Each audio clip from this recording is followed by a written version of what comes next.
Praise the Lord. கர்த்தருடைய பரிசுத்த நாமத்திற்கு மகிமை உண்டாக கடவுது. உங்களை மீண்டுமாய் சந்திப்பதில் மிகவும் சந்தோஷம். யெகோவா ஈரே ஊழியங்கள் சார்பாக உங்களை நான் ஆசீர்வதிக்கிறேன். நீங்கள் ஆசீர்வாதமாகவே இருப்பீர்கள். ஒரு தீர்க்க தரிசனமான சத்தத்தோடு ஒரு வார்த்தையோடு உங்களிடத்தில் நான் வந்திருக்கிறேன். அந்த வார்த்தை 1 சாமுவேல் 30ஆம் அதிகாரம் 19வது வசனம்.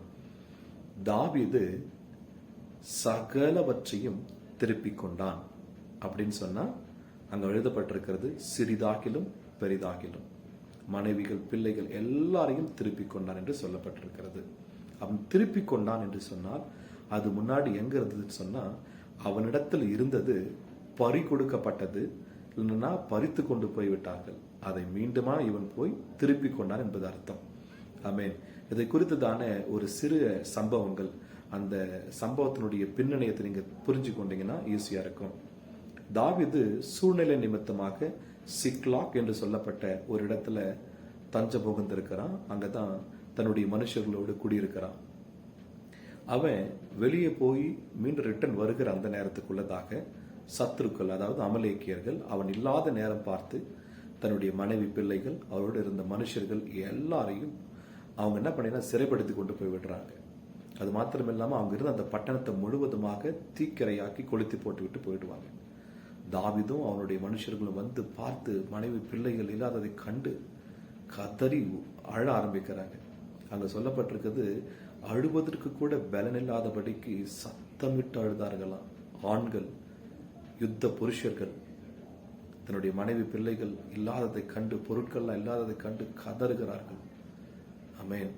தாவீது கர்த்தருக்குள் தன்னை திடப்படுத்தி கொண்டு ஆமென் கர்த்தருடைய சமூகத்துல போய், ஆண்டவரே நான் புறப்பட்டு போகலாமா, போய் என்னுடையதெல்லாம் பறித்து போய் கொண்டேன், அந்த என்னுடைய ஆசீர்வாதங்கள்லாம் திருடி கொண்டு போனேன், அந்த கொள்ளையர்களை நான் போய் திருப்பி பிடிக்கலாமா, அவங்களோடு போரிடலாமான்னு கேட்ட உடனே ஆண்டவர் சொல்வார், போ, நீ சகலவற்றையும் திருப்பிக் கொள்வாய் என்று ஆண்டவருடைய வாக்குத்தத்தம் அவனுக்கு வருகிறது.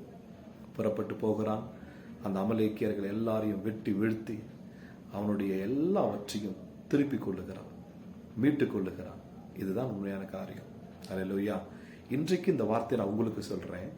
சத்துரு உங்களிடத்திலிருந்து திருடி கொண்டு போன சகல ஆசீர்வாதங்களையும், சரீர சுகமா இருக்கலாம், பொருளாதாரமா இருக்கலாம், இல்ல உங்க பிள்ளைகளுடைய சமாதானமா இருக்கலாம், இல்ல உங்க உற்றார் உறவினர்களை, அந்த தாவீதை போல மனைவி பிள்ளைகளை பறி கொடுத்து கதறியதை போல நீங்க ஒரு சூழ்நிலையில் இருக்கலாம்.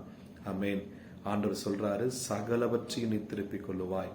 இந்த சத்தத்தை கேட்டுக்கொண்டிருக்கிற உங்களை பார்த்து ஆமென், ஒரு தேவ மனுஷனாய் நான் தீர்க்க தரிசனமாய் சொல்லுகிறேன், நீங்கள் சகலவற்றையும் திருப்பிக் கொள்வீர்கள். சத்துரு உன்னிடத்திலிருந்து பறித்து கொண்டு போன சகலவற்றையும் நீங்கள் திருப்பிக் கொள்ளுவீர்கள். ஆமென். கர்த்தர் உங்கள் இதயத்தை பேசுறாரு, உங்க இருதயத்தோடு பேசுறாரு, தட்டி எழுப்புகிறார். மகனே, மகளே, நீ இழந்து போன சகலவற்றையும் நீ திருப்பிக் கொள்ளுவாய். அது சிறியதாக இருந்தாலும் சரி, பெரிய காரியமா இருந்தாலும் சரி. நீ சமாதானத்தை இழந்து போயிருக்கிறியா, சரீர சுகத்தை இழந்து போயிருக்கிறியா, பண நஷ்டத்துல உட்கார்ந்து கொண்டிருக்கிறியா, மன அழுத்தத்துல உட்கார்ந்து கொண்டிருக்கிறியா, நிம்மதி இழந்து போய் கொண்டிருக்கிறியா, ஆண்டவர் சொல்றார், சகலவற்றையும் திருப்பிக் கொள்ளுவாய். நீ சகலவற்றையும் திருப்பிக் கொள்ளுவாய். ஆமென். ஏனென்று சொன்னா கர்த்தர் இதை உங்களுக்கு வாக்கு கொடுக்கிறார். அன்றைக்கு தாவீது கேட்டான், தேவனே, நான் இழந்து போன என் மனைவி பிள்ளைகள் பொருட்கள் என்னுடைய மனுஷர்கள் நான் திருப்பிக் கொள்ள முடியுமா, நான் போகலாமா என்று கேட்டவுடனே ஆண்டவர் சொல்றார், நீ புறப்பட்டு போ, நான் அவர்களை உன்னுடைய கையில ஒப்பு கொடுத்தேன், நீ சகலவற்றையும் திருப்பிக் கொள்ளுவாய் என்ற வார்த்தையை கேட்ட பின்புதான் புறப்பட்டு போனான். இன்றைக்கும் கூட நீங்க உட்கார்ந்து சோர்ந்து போய் உட்கார்ந்து கொண்டிருக்கலாம். நான் சொல்றேன், தேவனுடைய மனுஷனாய் அவருடைய ஏவுதலின் பேரில் சொல்றேன், நீ சகலவற்றையும் திருப்பிக் கொள்ளுவாய். ஒரு பொருளாதாரத்துல ஒரு உயர்வு உங்களுக்கு உண்டாகும், சரீரத்தில் ஒரு ஆரோக்கியம் உங்களுக்கு உண்டாகும். கர்த்தர் இதை உங்களுக்கு செய்வார். அவர் நல்லவர். அவர் நன்மைகளை மாத்திரம் செய்ய தெரிந்தவர். அவரிடத்துல தீமை ஒன்றும் இல்லை. அல்லேலூயா. ஆனா நீங்க செய்ய வேண்டியது ஜெபிக்கணும். நீங்க கண்டிப்பா ஜெபம் பண்ணி இந்த வசனங்களை அறிக்கை செய்து விசுவாசத்தோடு, ஆமென். நீங்க மத்தேயு 9ஆம் அதிகாரத்தில் வாசிக்கும் போது அந்த 12 வருடம் பெரும்பாடுள்ள ஸ்திரீ, ஆமென், உன் விசுவாசமே உன்னை ரட்சித்ததுன்னு பார்த்து ஆண்டவன் சொன்னார். அவங்க பலவீனங்களா இருக்கும்போது, ரத்த உதிர போக்கில் பாதிக்கப்பட்டு கொண்டிருக்கும் போது அவங்க சொன்னாங்க, அவர் வஸ்திரத்தின் ஓரத்தையாவது தொட்டு நான் சுகமாவேன் என்று சொல்லி போய் தொட்டால் இயேசு சொன்னாரு, உன்னுடைய விசுவாசமே உன்னை ரட்சித்தது, நீ போ மகனே, பலன்கொள், திடன்கொள், நீ சமாதானமா போன்னு சொன்னார் ஆண்டவர். உன் வேதனை நீங்கி சுகமாயிருன்னு சொன்னார். அங்க ஒரு வார்த்தை கவனிச்சிங்களா? உன் விசுவாசமே உன்னை ரட்சித்தது. நான் உன்னை ரட்சித்து ஆண்டவர் சொல்லல, அங்க அழகான உன் விசுவாசமே உன்னை ரட்சித்தது. நம் ரட்சகர், நம்ம அப்பா ரட்சகர், அவர் தான் ரட்சிக்கிறவர். ஆனா அவரே ஒரு வார்த்தையை சொல்றார், உன் விசுவாசம் உன்னை ரட்சித்தது. ஆமென். ஏன்னா அவர் தான் விசுவாசத்தை தொடங்குகிறார், அவர் தான் முடிக்கிறவர். அவர் நம்மிடத்தில் எதிர்பார்க்கிறது என்ன தெரியுங்களா? நீ சகலவற்றையும் திருப்பிக் கொள்வாய் என்ற வார்த்தையின் மேல உன்னுடைய விசுவாசத்தை வைத்து அந்த விசுவாசத்தின் பலனை நீ சாப்பிடுவாய். அல்ல, உன் கையின் பிரயாசங்களை சாப்பிடுவது போல உன் விசுவாசத்தின் பலனை நீ சாப்பிடுவாய். ஆமென். இழந்து போல அது திரும்பி உங்களிடத்தில் வருகிறது. ஆமென். ஊழியத்தினுடைய இழப்பு அது திரும்பி இரட்டத்தனையாக உங்களுக்கு வரும். ஆமென். இன்னும் அநேக காரியங்களை கூட நான் சொல்லலாம். யோபு இழந்தான், கர்த்தர் இரட்டத்தனையா திருப்பி கொடுத்தார். ஆமென். இது சீசன். நீங்க இன்னொரு சீசனுக்குள்ள போறீங்க. இழந்ததை திருப்பி கொள்ளுகிற ஒரு சீசனுக்குள்ள போகிறீங்க. ஆமென். விசுவாசத்தோடு ஆரம்பிங்க. நான் இழந்ததை பெற்றுக்கொள்ளுவேன், இழந்த சரீர சுகத்தை பெற்றுக்கொள்ளுவேன். ஆமென்.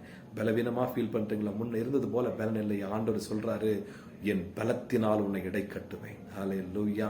ஆமென். நீங்க வியாதிகளா இருக்கிறது போல உணர்றீங்களா? என் தழும்புகளால் நான் உன்னை சுகமாக்குகிறேன். ஆமென். சுகமானாய், நீ ஏற்கனவே சுகமானாய் என்று ஆண்டவர் வாக்கு கொடுக்கிறார். ஹல்லேலூயா. ரொம்ப சந்தோஷமா இருங்க. ஆமென். உற்சாகம் ஊட்டுவது பரிசுத்த ஆவியானவர். ஆமென். இதெல்லாம் யாருக்கோ தேவைப்படுது. யாரோ ஒருவர் இப்படி சூழல் உட்கார்ந்து கொண்டிருக்கிறீங்க. ஆமென். எப்படி சில நேரங்கள் நம்ம பாவங்களையும் தவறுகளையும் குற்றங்களையும் செய்துட்டு உட்கார்ந்து கொண்டிருக்கும் போது, தேவனை துக்கப்படுத்தும் போது, ஆண்டவர் எப்படி அந்த குற்றங்களை கண்டித்து உணர்த்தி இந்த பாவங்களை விடுன்னு சொல்லும் போது அதை சில பேர் உணர்ந்து கேட்டு அதை விட்டு சீர்திருந்துறாங்களோ, அதே போல சில பேர் சோர்ந்து போய் உட்கார்ந்து பதட்டத்துல உட்கார்ந்து பயந்தத்துல உட்கார்ந்து கொண்டிருக்கும் போது, இழப்புல உட்கார்ந்து கொண்டிருக்கும் போது அங்கே ஆண்டவர் பேசுவார். எப்படி பேசுவார் தெரியுமா? இதோ சொல்லுகிறார், உன்னுடைய நீ இழந்து போன சகலவற்றையும் நீ திருப்பிக் கொள்வாய்னு பேசுகிறார். ஆமென். நீ உங்களை சீர்திருத்தும் போது உணர்வடைந்து ஆசீர்வாதங்களை பெற்றுக்கொள்றீங்க இல்லைங்களா? அதே போல இன்றைக்கு பலவீனப்பட்ட சோர்ந்து போன உங்களை பார்த்து தான் ஆண்டவர் பேசுகிறார். ரிசீவ் பண்ணுங்க. இந்த வார்த்தையை விசுவாசத்தோடு ஏற்றுக்கொள்ளுங்க. ஆமென். சகலவற்றையும் வெகு சீக்கிரத்துல நீங்க திருப்பிக் கொள்வீர்கள். ஆமென். God bless you. கர்த்தர் உங்களோடு கூட இருப்பாராக. ஆமென்.